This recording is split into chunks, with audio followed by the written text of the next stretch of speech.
Please stand.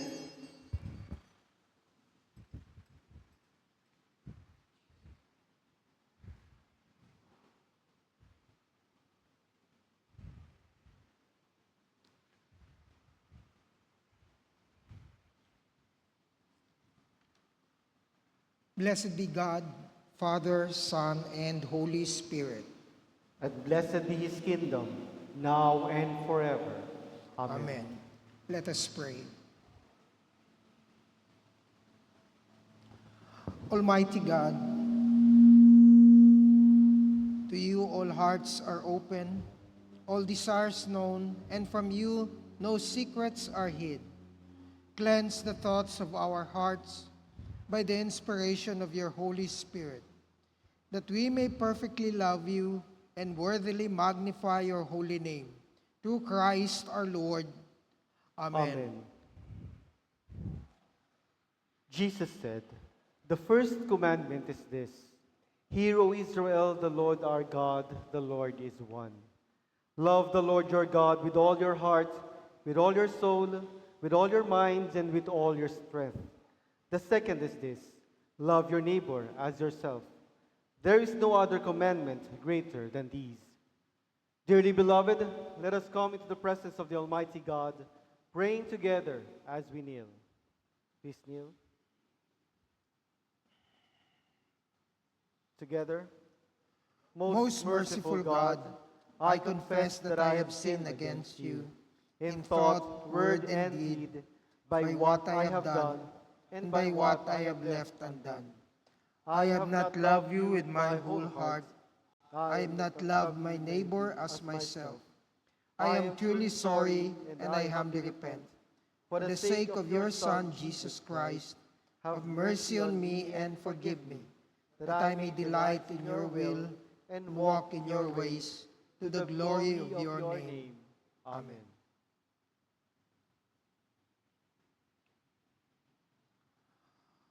Almighty God, have mercy on you, forgive you all your sins through our Lord Jesus Christ, strengthen you in all goodness, and by the power of the Holy Spirit, keep you in eternal life.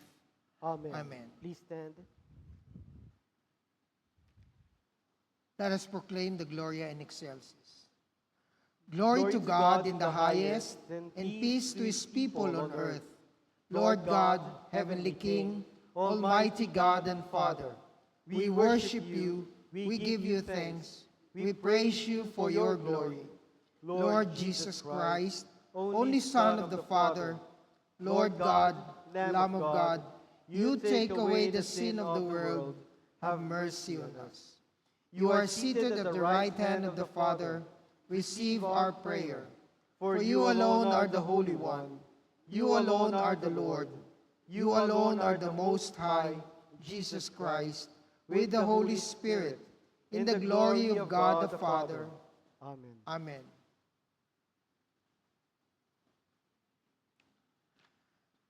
The Lord be with you. And with your spirit. Let us pray.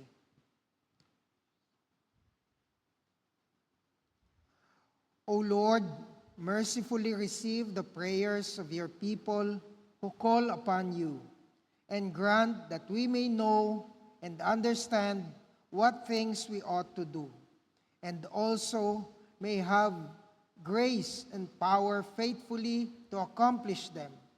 Through Jesus Christ our Lord, who lives and reigns with you and the Holy Spirit, one God, now and forever. Amen. Amen.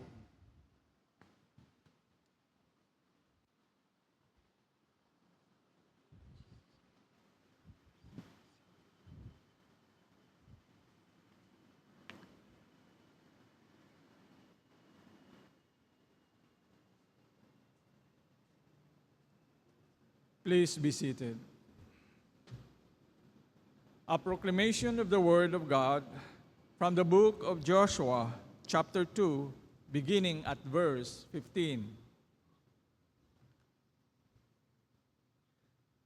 Then she let them down by a rope through the window, for her house was on the city wall, so that she was living on the wall. And she said to them, "Go to the hill country, lest the pursuers happen upon you and hide yourselves there for 3 days until the pursuers return. Then afterward you may go on your way."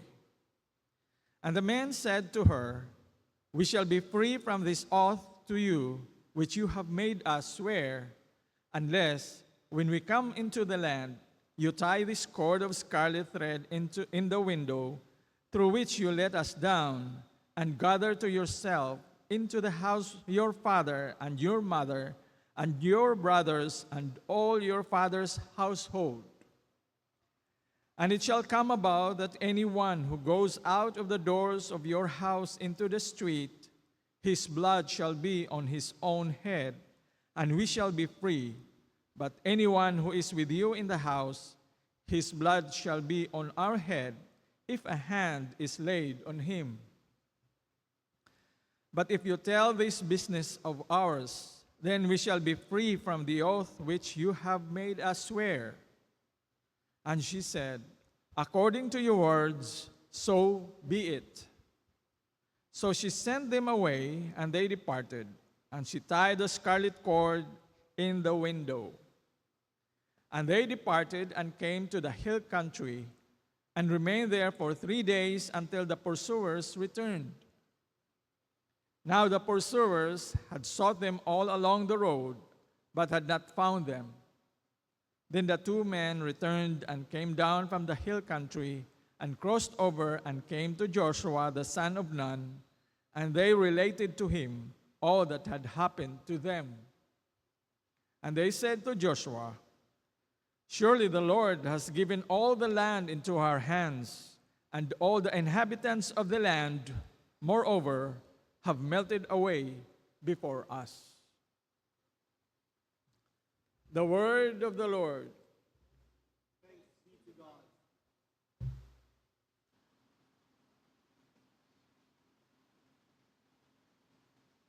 Please stand for the responsorial psalm for this morning, which are taken from Psalms 26 and Psalm 28. Psalm 26. Vindicate me, O Lord, for I have walked in my integrity, and I have trusted in the Lord without wavering. Examine me, O Lord, and try me. Test my mind and my heart. For your loving kindness is before my eyes, and I have walked in your truth. I do not sit with deceitful men, nor will I go with pretenders. I hate the assembly of evildoers, and I will not sit with the wicked. I shall wash my hands in innocence, and I will go about your altar, O Lord. That I may proclaim with a voice of thanksgiving and declare all your wonders. O Lord, I love the habitation of your house and the place where your glory dwells. Do not take my soul away along with sinners, nor my life with men of bloodshed, in whose hands is a wicked scheme, and whose right hand is full of bribes. But as for me, I shall walk in my integrity. Redeem me and be gracious to me. My foot stands on a level place. In the congregations I shall bless the Lord. Psalm 28. To you, O Lord, I call, my rock, do not be deaf to me, lest, if you will be silent to me, I become like those who go down to the pit. Hear the voice of my supplications when I cry to you for help, when I lift up my hands toward your holy sanctuary. Do not drag me away with the wicked, and in those who work iniquity, who speak peace with their neighbors, while evil is in their hearts. Requite them according to their work and according to the evil of their practices. Requite them according to the deeds of their hands. Repay them their recompense. Because they do not regard the works of the Lord, nor the deeds of his hands, he will tear them down and not build them up. Blessed be the Lord, because he has heard the voice of my supplication. The Lord is my strength and my shield. My heart trusts in him, and I am helped. Therefore my heart exults, and with my song I shall thank him. The Lord is their strength, and he is a saving defense to his anointed. Save your people and bless your inheritance. Be their shepherd also, and carry them forever. Glory to the Father, and to the Son, and to the Holy Spirit. As it was in the beginning, is now, and will be forever. Amen. Amen. Please be seated. A proclamation of the Word of God from the letter of St. Paul to the Romans, chapter 11, beginning at verse 13.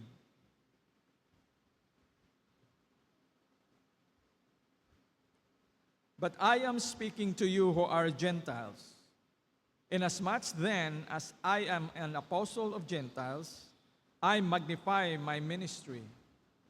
If somehow I might move to jealousy my fellow countrymen and save some of them, for if their rejection be the reconciliation of the world, what will their acceptance be but life from the dead? And if the first piece of dough be holy, the lump is also. And if the root be holy, the branches are too. But if some of the branches were broken off, and you, being with wild olive, were grafted in among them and became partaker with them of the rich root of the olive tree, do not be arrogant toward the branches. But if you are arrogant, remember that it is not you who support the root, but the root supports you. You will say then, branches were broken off so that I might be grafted in. Quite right. They were broken off for their unbelief, but you stand by your faith. Do not be conceited, but fear. For if God did not spare the natural branches, neither will he spare you. Behold then the kindness and severity of God. To those who fell, severity, but to you, God's kindness, if you continue in his kindness. Otherwise, you also will be cut off. And they also, if they do not continue in their unbelief, will be grafted in, for God is able to graft them in again. For if you were cut off from what is by nature a wild olive tree, and were grafted contrary to nature into a cultivated olive tree, how much more shall these, who are the natural branches, be grafted into their own olive tree? The word of the Lord. Thanks be to God.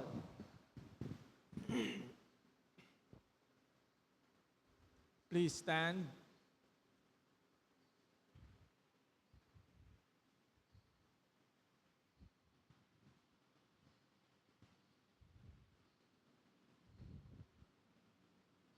The Lord be with you.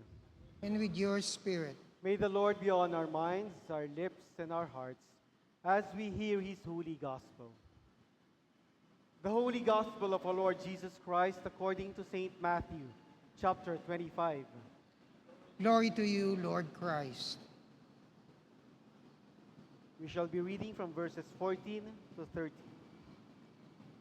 For it is just like a man about to go on a journey, who called his own slaves and entrusted his possessions to them. To one he gave 5 talents, to another 2, and to another 1, each according to his own ability, and he went on his journey. Immediately, the one who had received 5 talents went and traded with them and gained 5 more talents. In the same manner, the one who had received 2 talents gained 2 more. But he who received 1 talent went away and dug a hole in the ground and hid his master's money. Now after a long time, the master of those slaves came and settled accounts with them. The one who had received 5 talents came up and brought 5 more talents, saying, Master, You entrusted 5 talents to me. See, I have gained 5 more talents. His master said to him, Well done, good and faithful slave. You were faithful with a few things. I will put you in charge of many things. Enter into the joy of your master. Also, the one who had received 2 talents came up and said, Master, you entrusted 2 talents to me. See, I have gained 2 more talents. His master said to him, Well done, good and faithful slave. You were faithful with a few things. I will put you in charge of many things. Enter into the joy of your master. And the one also who had received the 1 talent came up and said, Master, I knew you to be a hard man, reaping where you did not sow, and gathering where you scattered no seed. And I was afraid, and went away and hid your talents in the ground. See, you have what is yours. But his master answered and said to him, You wicked, lazy slave, you knew that I reap where I did not sow, and gather where I scattered no seed. Then you ought to have put my money in the bank, and on my arrival I would have received my money back with interest. Therefore take away the talent from him, and give it to the one who has the 10 talents. For to everyone who has more shall be given, and he will have an abundance. But from the one who does not have, even what he does have shall be taken away. Throw out the worthless slave into the outer darkness, in that place where there will be weeping and gnashing of teeth. The Gospel of the Lord. Praise to you, Lord Christ.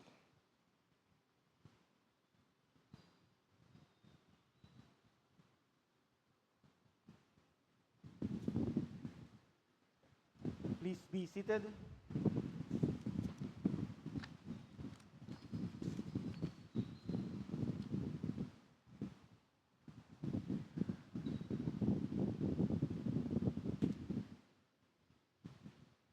Isang mapagpalang araw po sa ating lahat.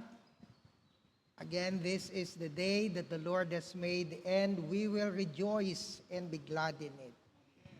Ibig sabihin, sa araw na ito, panibago na naman ang biyaya at pagpapala ng ating Diyos sa atin. Kumbaga, wala na, tapos na yung kahapon. Ngayon, bago na naman. Kumbaga, na-reset na naman. So, expect something from the Lord every day. Huwag nating isipin palagi na, panibagong araw na naman, trabaho na naman, punta na naman ako sa aking, nakakapagod na naman na gawain. Tapos, pagod na, uwi na naman sa bahay, matatapos na naman isang araw na nakakapagod. Hindi po. Dahil ang bawat araw, dahil ito ay bago, bago rin po ang biyaya at pagpapala ng ating Panginoon sa atin. So we should expect always something from the Lord every day. Dapat ma-excite tayo. Kanina nung papunta ako rito, may nakita ako 2 ali, naglalakad, nagkukwentuhan, ang saya-saya nila. Sabi ko, sa isip-isip ko, hindi ko alam kung ano pinag-uusapan nila, pero sa isip-isip, siguro naintindihan nila na ang araw na ito ay panibagong araw, bagong araw na ginawa ng Panginoon. So bago ang pagpapala at biyaya niya. Hindi gaya ng mga tao ibang tao na nakikita ko, parang wala lang. Ordinaryong araw lang. So maybe, naintindihan nila na ang araw na ito ay araw na ginawa ng ating Panginoon at puno ng biyaya at pagpapala. Meron pong isang kwento ng isang tao na nagalit sa Diyos. Sabi niya, Lord, nagdadasal ako ng 3 taon. Ipinagdasal ko na ako ay manalo sa loto. Dahil sinabi mo sa iyong salita, pag kami ay humingi, kami ay bibigyan. Sumalit sabi niya, Panginoon, 3 taon na ako pray na manalo sa loto. Wala pa rin. Tampo siya, galit na siya. Mamaya narinig niya yung salita ng Diyos, no? Ito ay kwento lamang, no? Anak, bigyan mo ako ng pabor. Bumili ka ng lotto ticket. So, yun po ang response sa kanya. Again, hindi ko po ini-encourage na tayo ay bumili ng lotto at mag-expect na mananalo ng lotto. No? Pero ibig sabihin, it illustrates na kung gusto mong manalo, bumili ka. Di ba? Hindi yan dadating sa iyo basta, oy, nanalo ka, wala ka naman, hindi ka naman bumili, no? So, yung illustration po ang ibig kong sabihin. Okay? Pray tayo ng pray, wala naman tayong ginagawa. Di ba? Ano yan? Alam ka naman, babagsak lang yan sa harap mo, di ba? Meron nga tayong kasabihan sa atin na sa tao ang gawa, nasa Diyos ang awa. Meron pong sinasabi na dalawang klase ng tao sa simbahan, no? Merong risk takers o yung gumagawa at merong mga caretakers o mga walang ginagawa. Ibig sabihin, wala silang ginagawa sa kanilang pagiging Kristiyano. Okay? So magkaiba yung risk takers, iba rin yung caretakers. Okay? Sa ating ebanghelyo, makikita natin yung kanilang amo, no? Kanilang Lord ay umalis at ipinagkatiwala sa kanila yung mga talento. Okay? Ang kanyang mga talento ayon sa kanilang kakayahan, according to their ability. Kaya binigyan na ng 5 talento ang isa dahil alam niya, magaling ito eh. Magaling ito magnegosyo. Binigyan niya ng 2, yung isa dahil alam niya, okay din naman, pero bigyan natin ng 2. At binigyan niya rin ng isa. Kahit na alam niya, ito wala to, mahina ito. O, bibigyan ko to ng 1 talento. So, ibig sabihin, pinapakita ng kanilang amo na kahit yung isang alipin niya na walang silbi, ay binigyan niya pa rin ng talento, no? So, yun po ang ginawa niya at siya ay umalis na. At, ayun, kung ano ang ginawa nila sa talento na binigay sa kanila na Panginoon. Ibig sabihin lahat tayo ay merong talento na kahit pa sa tingin natin ay wala tayong kakaya, wala tayong abilidad kumpara sa iba, no? So, ang ginawa ng dalawang na unang alipin, ginamit nila kaagad yung talento. Again, yung na-refer nito na talento ay pera, no? Sa kanilang kapanahunan, no? So, ginamit ng isa at siya ay kumita din ng 5 talento. Yung 2 naman, ginawa niya, ginamit niya rin sa negosyo at kumita rin siya ng 2 talento. Subalit yung isang alipin, siya'y natakot. Sabi niya, ayoko mag-risk. Okay? Kasi baka malugi ako. Siguro inisip niya, ito yung isang pag nalugi yan, mayroon pa naman siyang paluwal na na ibang talento kasi may extra siya. Pero ako, pag ginamit ko to, wala na. Pag nalugi ako, yari na, tapos ng kwento. Yari ako sa amo ko. So, ang ginawa niya is, binaon niya na lang. Diba? Kasi nga natatakot siya. Yung pangatlong alipin po na hindi niya ginamit ay ang kanyang talento ay parang gaya din sa atin, no? Na ayaw natin, iniisip natin na wala akong kakayahan. Okay? Marami sa atin nag-iisip, hindi, sila na lang kasi magaling sila eh. Wala akong talento eh, no? May iba naisip, gusto niyang sumali sa choir, kumakanta naman siya, pero baka hindi siya tanggapin. Kaya meron naman siguro na gusto na mag-share ng salita ng Diyos, pero wala ko ganong alam sa Biblia o kaya sa theology. Kaya wag na lang, no? Ang pinaka-surprise po sa ating gospel ay nung bumalik na yung amo at kanyang tinawag yung kanyang alipin. Yung isa, tumubo ng 5 talento, yung isang 2. Pero kung mapansin natin, pareho yung 2 alipin, pareho ang kanilang reward. Okay? Sabi niya, well done, good and faithful servant. Okay, you have been trustworthy in a few things. I will put you in charge in many things. Enter into the joy of your master. So, ibig sabihin, kay 5 lang o 2 lang, pareho po yung reward. Yun yung hindi naisip siguro ng isang alipin na kahit kumita siya, kahit isang talento lang din, pareho din yung reward na ibibigay sa kanya ng kanilang amo. Okay? So, ibig sabihin, ang pag-reward ng amo nila, hindi yun ayon sa ibinigay niya kung ilan yung binigay niya. Kundi, kung ginamit nila at kumita ang ibinigay sa kanila. Kasi pareho lang naman yung reward eh. Di ba? Merong isang author, siguro hindi natin kilala si Booker Washington. Isa siyang black author. Sabi niya, success is to be measured not so much by the position that one has reached in life. Sabi niya, ang success hindi natin pwedeng isukat lamang sa kung ano yung nakamit ngayon ng tao, kung ano ngayon siya. Pero sinabi niya, by the obstacles that one has overcome while trying to succeed. So sabi niya, hindi lamang natin dapat sukatin ang success ng isang tao sa kung anong meron siya ngayon, kundi kung ano ang ginawa niya nang nakaharap niya yung mga pagsubok upang siya ay maging successful na tao. Di ba? So ganun yung sabi niya, kasi kung ano ang ginawa mo ba, kung paano ka nag-success. So again, yung iniisip po ng ikatlong alagad, siya nga ay na-discourage. No? Marami siyang pwedeng rason eh. Di ba? Kaya sabi ko nga, natatakot siya. O kaya baka pag sinugal ko to, kumita ng konti, baka hindi matuwa yung aking amo, no?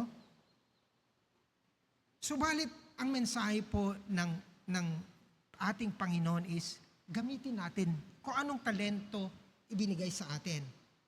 Ako sigurado ako, lahat ng mga Kristiyano, lahat tayo ay binigyan at least one talent. Isang talento ng ating Panginoon. At ano yon? The gift of faith. Ang ating pananampalataya. Lahat tayo, kahit sino ka mang Kristiyano, ay merong gift of faith o pananampalataya. Ito po ay gamitin natin. Okay? Sa papaanong paraan, we have to nurture our faith. Hindi lamang natin i-nurture, kundi we have to share our faith. Huwag tayo maging caretaker lamang ng ating pananampalataya. Kasi baka magaya tayo sa ikatlong alipin na baka mawala pa yung gift kaisa-isang gift na binigay sa atin ng Panginoon, which is the gift of faith. We have to share our faith. Sabi nga ni St. Francis, di ba? Dapat lahat ng mga Kristiyano, ni-reward ko na lang. Sabi niya, lahat tayong mga Kristiyano, dapat sa araw-araw, sa lahat ng pagkakataon, ay ipahayag natin ang ating pananampalataya. At kung kinakailangan, ipapahayag natin sa pamamagitan ng ating salita. So, ibig niyang sabihin, we have to share, to show our faith, hindi lamang sa ating pananalita. Ang mas importante sa pamamagitan ng ating mga gawa. Diba? Sabi niya nila, action speaks louder than words. Diba? Hindi natin kailangan meron tayong kabisado natin yung Biblia. Hindi natin kinakailangan magaling tayo sa tinatawag na theology. But through our action, by sharing and showing our love, by being humble, by helping others. Yun po ang paraan upang magamit natin ang isang talento, kung isa lang man ang binigay sa atin, no? Talento ng ating Panginoon, which is lahat naman tayo ay meron, the gift of faith. We have to share it. We have to show it. Okay? We have to trade it. Gamitin natin upang pag tayo ay nakaharap na sa ating Panginoon, marinig natin ang kanyang sasabihin, well done, good and faithful servant. You have been faithful with the gift that I have given to you. Come. Ano sabi niya? Come, enter the joy of your Master. Amen.